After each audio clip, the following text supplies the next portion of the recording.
전하겠습니다. 하나님이 선택하신 두 사람.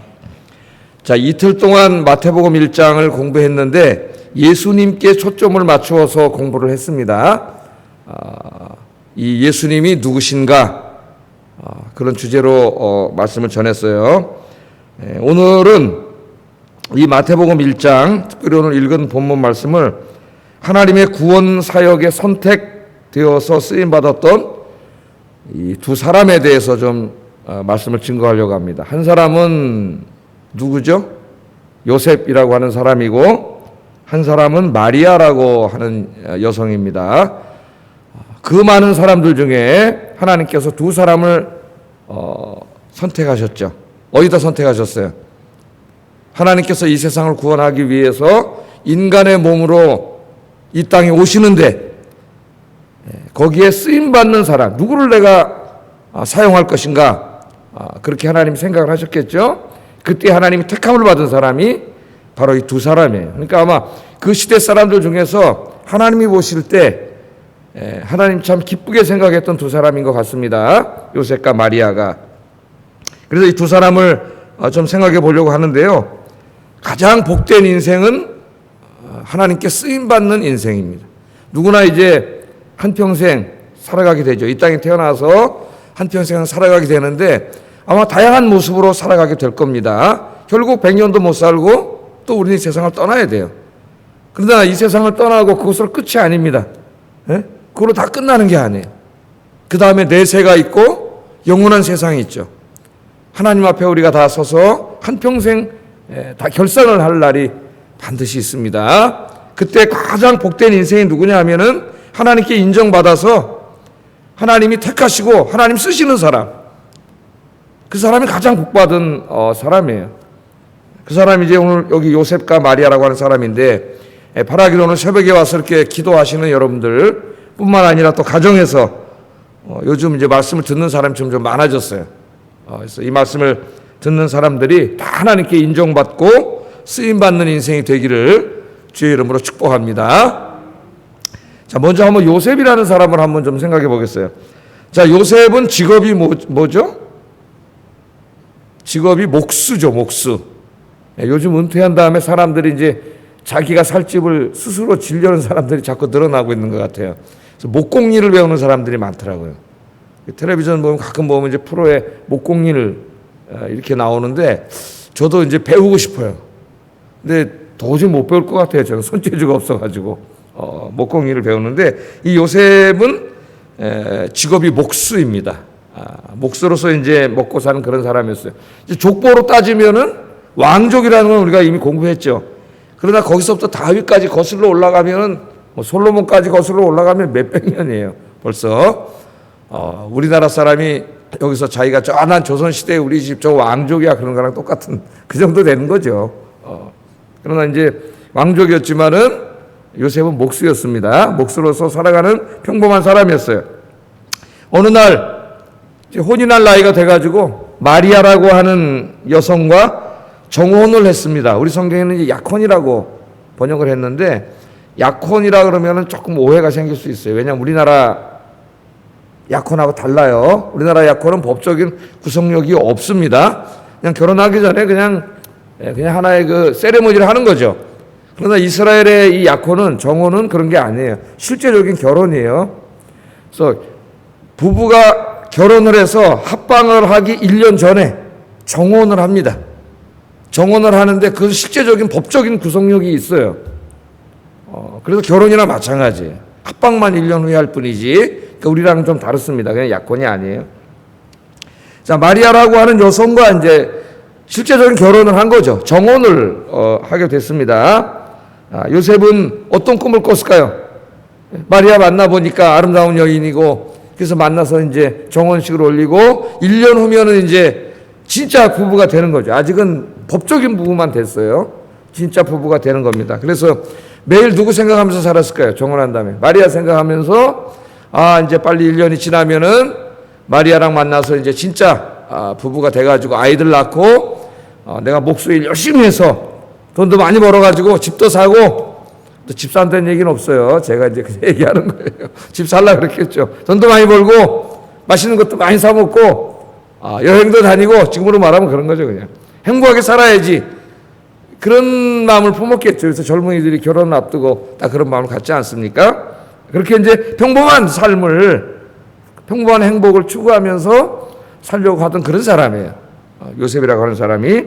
그런데 어느 날 이상한 소문이 들리기 시작합니다. 자기 정혼녀인 마리아가 아이를 가졌다는 이야기가 들려오기 시작을 해요. 오늘 보면 미리 알았다는 게 나오죠. 그래서 이것을 조용히 파혼하려고 했다는 말씀이 여기 나와요.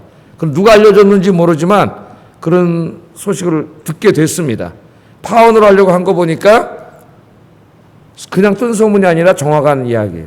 다 알고 있었어요. 그래서 얼마나 실망했겠어요. 마음이 얼마나 슬펐겠어요. 얼마나 배신감을 느꼈겠습니까 이 사람이.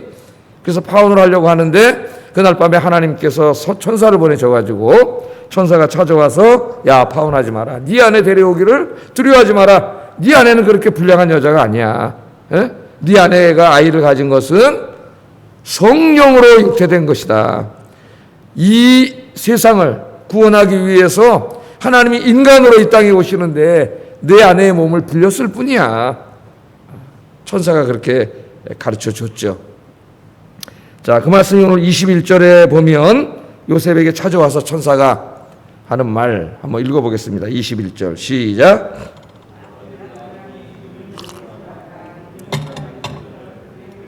구원할 자이심이라 하니라. 아멘. 그 요셉이 천사의 방문을 듣고 가슴을 쓰려내렸을 거예요. 그러면 그렇지 그런 사람이 아닌데 예? 얼마나 감사했을까요? 요셉은 이제 그날 그의 인생이 완전히 바뀌게 됩니다. 그냥 평범한 목수로서 결혼해서 아이 낳고 밥 먹고 살려고 했던 그런 인생이었는데 오늘 이 천사의 방문을 받은 날부터 요셉은 하나님의 구원 사역에 쓰임받는 가장 역사 속에 중요한 인물이 됩니다. 자기가 원하는 것도 아닌데 하나님이 택하신 거죠. 요셉이라고 하는 사람을 택했어요. 다윗의 후손이 뭐 한두 명이었겠습니까? 전주희 씨가 한두 명이었겠어요 지금? 우리나라에서 엄청나게 많잖아요 전주희 씨가. 그런데 하나님 요셉을 택하신 거죠. 요셉을 택하셔서 하나님의 구원 사역에 하나님이 쓰시는 중요한 인물이 됐습니다. 이날부터 요셉은 이제 단순한 목수가 아니었어요. 목수의 일을 하는 것이 열심히 일해가지고 집 사고 결혼해서 아이들 키우고 뭐 그렇게 단순히 먹고 사는 문제만을 위해서 이제 살아가는 사람이 아니었어요. 요셉은 메시아를 잉태한 아내와 또 그 이제 결혼하자마자 아내 뱃속에 있을 그 태아 메시아 하나님이시죠. 하나님의 아들. 그 메시아를 보호해야 했고 10달 동안 또 무사히 이 땅에 출생할 때까지 그 남편과 아빠로서 역할을 다 감당해야 했고 아이가 태어난 다음에는 아이가 잘 자라서 메시아 사역을 감당하는 성인이 될 때까지 또 양육해야 하는 이런 정말 인류 역사에 단 한 사람이죠. 단 한 사람. 그 같은 사람은 없었어요. 앞으로도 없을 것이고 단 한 사람의 아무도 감당해보지 못한 누구도 경험해보지 못한 그런 위대한 일을 이 사람이 해야 했습니다. 그러니까 아기의 모습으로 오신 예수님의 대부 역할을 하는 거죠. 대부 역할을. 그런 사명을 감당했어요. 아주 독특한 그런 사명입니다. 자, 요셉이 이 일을 얼마나 중요하게 여겼는가는 24절, 25절에 보면 나타나요. 한번 읽어보겠습니다. 시작. 그의 아내를 데려왔으나 아들을 낳기까지 동침하지 아니하더니 나음의 이름을 예수라 하니라. 아멘. 정혼한 이후에 자기 사랑하는 여인이 아이를 갖게 됐습니다. 마리아를 아내로 맞이했죠. 맞이하고 이 아이를 낳기까지 아들을 낳기까지 동침하지 않았다. 그런 이야기를 합니다. 자, 요셉은 10달 동안 1년 동안 기다렸어요. 사랑하는 아내와 결혼한 다음에 1년 동안 기다렸는데 그 다음에 정식 부부가 되어서도 10달 동안 또 기다려야만 했습니다. 10달 동안 인간적인 욕구와 인간이 부부간에 누릴 수 있는 기쁨을 포기하고 아내와 태아를 지키고 보호하는 일에 힘썼습니다. 뿐만 아니라 요셉은 어린 메시아를 신앙으로 잘 양육을 했는데 누가복음 2장 41절 52절에 보면은 예수님의 어린 시절 이야기가 딱 하나 나와요. 에피소드가. 우리 정경에는 그러니까 이 하나님이 우리에게 주신 성경 말씀에는 어린 시절 이야기가 여기 딱 하나 나오죠.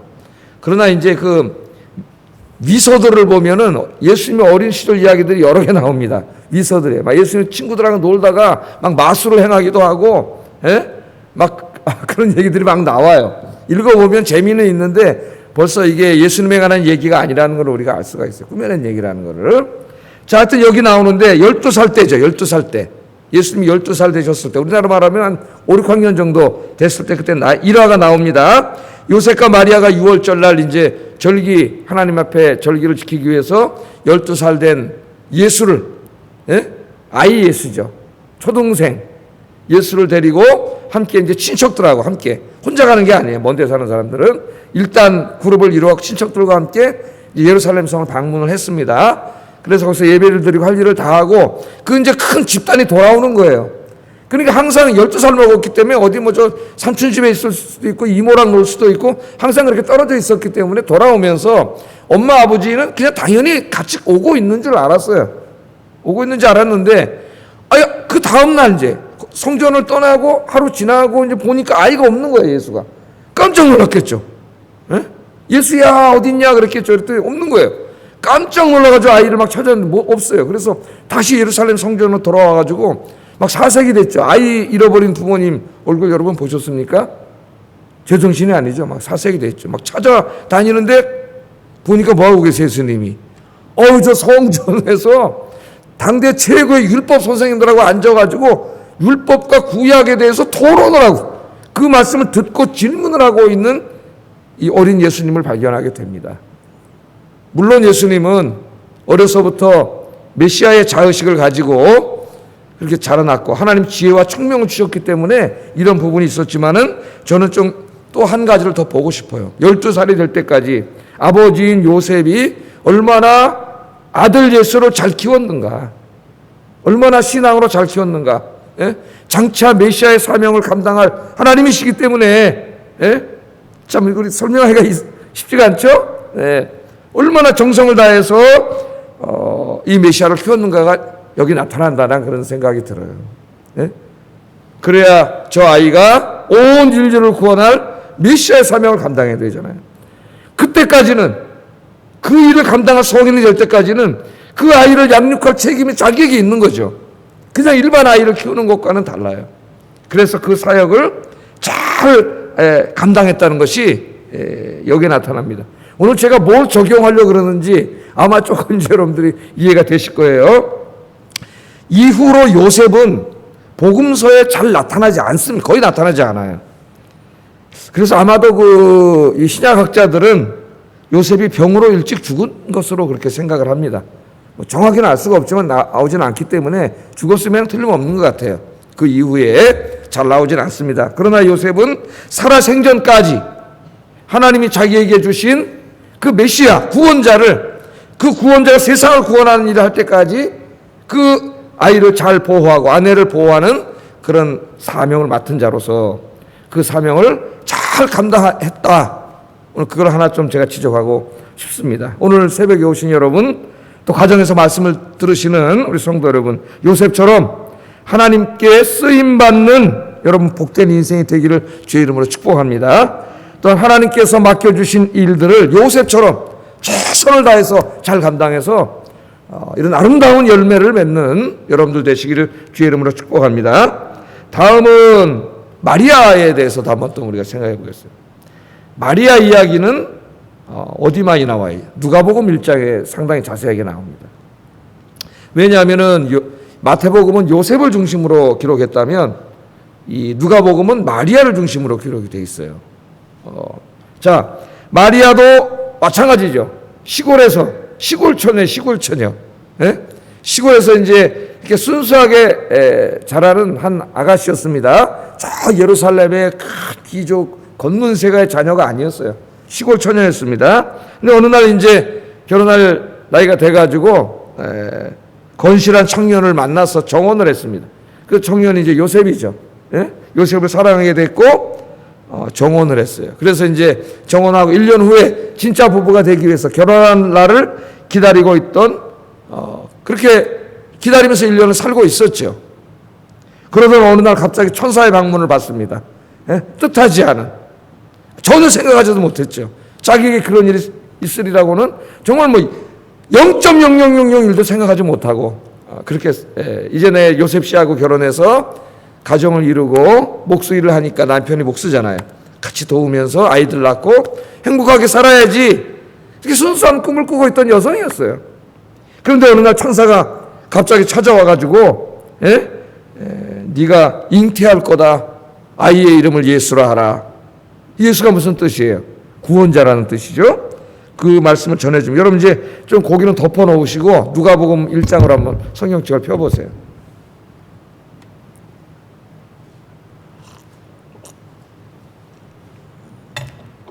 누가복음 1장 31절.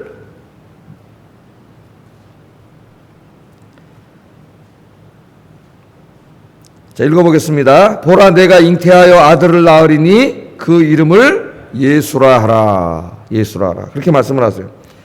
자, 네가 잉태할 것이다 그러니까 마리아가 깜짝 놀랐을 거예요. 나 지금 정혼한 여성이고 정혼한 상태이기 때문에 1년 동안 정말 그 어느 때보다도 더 순수하게 남편만을 기다리면서 정숙하게 그렇게 보내야 되는 1년인데 여기 갑자기 잉태를 할 거라 그러니까 깜짝 놀랐을 거예요. 마리아가 네가 잉태하여 아들을 낳으리니 그 이름을 예수라 하라. 예수는 구약 언어로 하면은 여호수아예요. 구원자라는 말입니다. 자, 그 이야기를 하면서 태어날 아이는 하나님의 아들이라는 거예요. 하나님의 아들. 그 이야기를 합니다. 마리아는 이날 천사를 통해서 놀라운 소식을 들었습니다. 그 소식을 듣고 놀라기도 했지만 마리아는 감격하게 됩니다. 감격을 했어요. 예?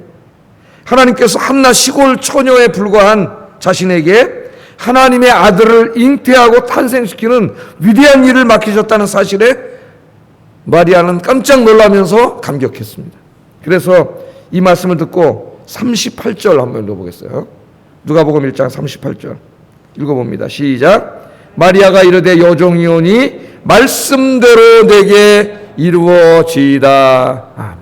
나는 종입니다. 하나님 앞에 여종에 불과한, 겸손이죠. 여종에 불과한데 하나님 말씀대로 내게 이루어지게 해주세요. 그렇게 이야기를 했습니다. 한낱 시골 처녀에 불과했던 마리아는 이날 인류 역사에서 가장 복받은 여성이 됐습니다. 아담서부터 주님 오실 때까지 태어난 모든 여성들 중에 유일한 여성이죠. 유일한 여성. 이런 일을 맡은 여성이 어디 있어요? 없어요. 유일한 여성이 되었습니다. 이 마리아는 10달 동안, 무려 10달 동안 하나님을 자기 몸 안에 품는 영광을 누렸어요. 영광. 자기 안에 잉태된, 비록 태아의 모습으로 왔지만 그 10달 동안 자라는 그 아기가 누구예요? 온 세상을 창조하신 성부 하나님과 함께 온 세상을 창조하신 성자 하나님이세요. 그 하나님을 자기 몸 안에 10달 동안 품는 이 세상에 그 누구도 누려보지 못했던 영광스러운 사명을 마리아는 감당하게 되었습니다. 여러분, 하나님은 어디 계셔요? 마리아가 살던 시대에 하나님 어디 계세요? 성전에 계셔요. 성전 지성소에 하나님 계십니다. 성전이 왜 거룩합니까? 그냥 돌로 진 건물인데 거기 하나님이 계시기 때문에 거룩한 거예요. 그래서 거룩할 성자를 쓰는 거예요. 하나님은 성전에 계시는 거예요. 그런데 마리아는 그 거룩한 하나님을 자기 몸 안에 모시게 됐으니까 이제 마리아의 몸은 그냥 인간의 몸이 아니고 그냥 어머니의 몸이 아니고 어떤 몸이 됐어요? 거룩하신 성전이 됐죠. 성전. 야, 마리아는 참 복받은 여성이네. 그죠? 그러나 여러분도 마찬가지예요. 여러분 예수 믿고 구원받았을 때 여러분한테 누가 찾아오셨어요? 하나님의 영이신 성부, 성자 하나님이 아니라 이번에는 성령 하나님이 여러분 안에 찾아오셨어요. 성전 하나님이 저와 우리 안에 거하시잖아요. 그래서 우리는 뭐가 됐어요? 고린도전서 3장 16절 17절에 보면은 성령이 거하시는 하나님의 성전이 된 줄로 믿습니다. 성전이. 마리아는 엄청나게 이 영광스러워하고 감격했는데 우리는 이걸 느끼지 못하고 사는 것 같아요. 우리 그냥 몸이 아닙니다. 하나님의 영이 임하신 하나님의 성전인 줄로 믿습니다. 예. 자, 누가복음 1장 46절, 48절에서 마리아는 이날의 영광됨을 이렇게 찬양을 했어요. 46절, 48절. 마리아가 가로되 내 영혼이 주를 찬양하며 내 마음이 하나님, 내 구주를 기뻐하였음은 그 계집종의 비천함을 돌아보셨습니다. 보라 이제 후로는 만세에 나를 복이 있다 일컬으리로다. 아멘. 자, 마리아는 자신과 같은 시골 여인, 세상적인 관점에서 보면은 그냥 비천한 여인에 불과한 거죠. 네? 그런 자신을 온 인류를 구원하는 위대한 일에 써주신 하나님의 은혜를 감격했습니다. 감격. 우리가 이 마리아의 감격을 보면서 우리가 신앙생활하면서 가장 감사하고 감격해야 될 일이 있어요. 그게 뭐냐면 첫째는 나를 구원해 주신 일이고 두 번째는 나 같은 죄인을 구원해 주신 것만도 감사한데 하나님의 이 위대한 일에, 이 위대한 구원 사역에, 이 복음 사역에, 교회를 섬기는 일에 하나님 나에게 직분을 주시고 나를 써주시는 거, 나를 사용하시는 거, 나를 택해 주신 거, 이게 우리의 최고 감사하고 감격할 일입니다. 나 같은 죄인에게 하나님께서, 마리아는 자신을 사용해 주시는 하나님의 은혜에 오늘 이렇게 감격하고 있습니다. 그리고 48절 말씀을 보면 이제 자기 인생을 새로운 시각으로 바라보게 돼요. 여러분, 이제 우리 예수 믿는 사람은요, 자기 인생을 새로운 시각으로 바라볼 줄 알아야 돼요. 48절에 보면은 이제 후로는 만세에 나를 복이 있다 일컬으리로다. 아멘. 그렇게 말합니다. 만세에 나를 복이 있다 일컬으리로다. 여기 중요한 표현은 이제부터라는 말이에요. 이제부터. 마리아의 인생은 이전과 이제부터로 나뉘게 됐어요. 이전은 그냥 평범한 인생이에요. 목수하고 결혼해서 아이 낳고 살려고 했던 한 인간의 그냥 평범한 즐거움을 추구하려고 했던 그런 인생이었는데 이날 천사의 방문을 받고 하나님께 정말 막중한 사명을 맡은 이후로 이제부터는 정말 복받은 여성이 됐습니다. 최고로 복 있는 여성이 됐다. 이제부터 마리아의 인생과 역사의 큰 전환점을 알리는 중요한 일이 벌어졌습니다. 우리의 인생도 마찬가지라는 생각이 들어요. 예수님을 알기 전까지의 우리의 인생은 사실 아무 의미가 없는 인생입니다. 우리의 인생은 예수님을 만나고 성령님이 우리 안에 찾아오심으로부터 비로소 의미를 갖기 시작합니다. 여러분이 예수 믿고 구원받았기 때문에 여러분은 가장 복받은 사람이에요. 근데 뿐만 아니라 하나님께서 우리를 충성스럽게 여겨주셔서 또 하나님을 섬길 수 있는 직분과 일들을 맡기셨어요. 예? 마리아와 요셉에게만 맡기신 게 아니라 그런 일은 아니지만 하나님이 똑같이 주의 일을 우리에게 맡기셨어요. 그래서 내가 그냥 밥 세끼 먹고 살다가 그냥 아이 낳고 뭐 세상 좀 여기저기 여행 다니고 그렇게 살다 죽는 인생이 아니라 이 위대하신 하나님의 구원사에게 부름받아서 하나님의 손과 발이 돼서 하나님의 일을 하는 사람으로 부름받았어. 그래서 여러분은 이 세상에서 가장 복된 사람인 줄로 믿습니다. 이제 여러분 나중에 하나님 앞에 가보시면은 알게 돼. 이게 얼마나 복된 것인지.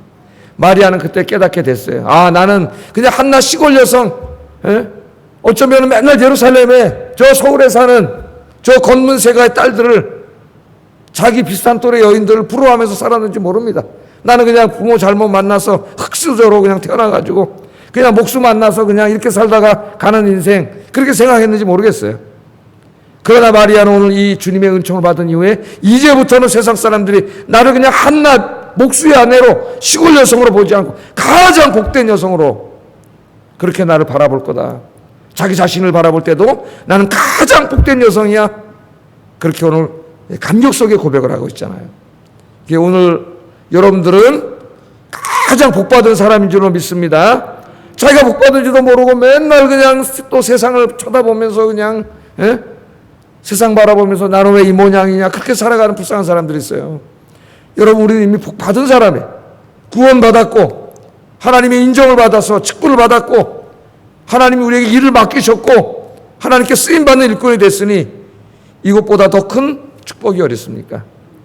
복된 여러분들 늘 감사하면서 마리아와 요셉처럼 하나님 맡겨준 사명을 잘 감당하시는 여러분 되기를 주의 이름으로 축복합니다. 기도하겠습니다.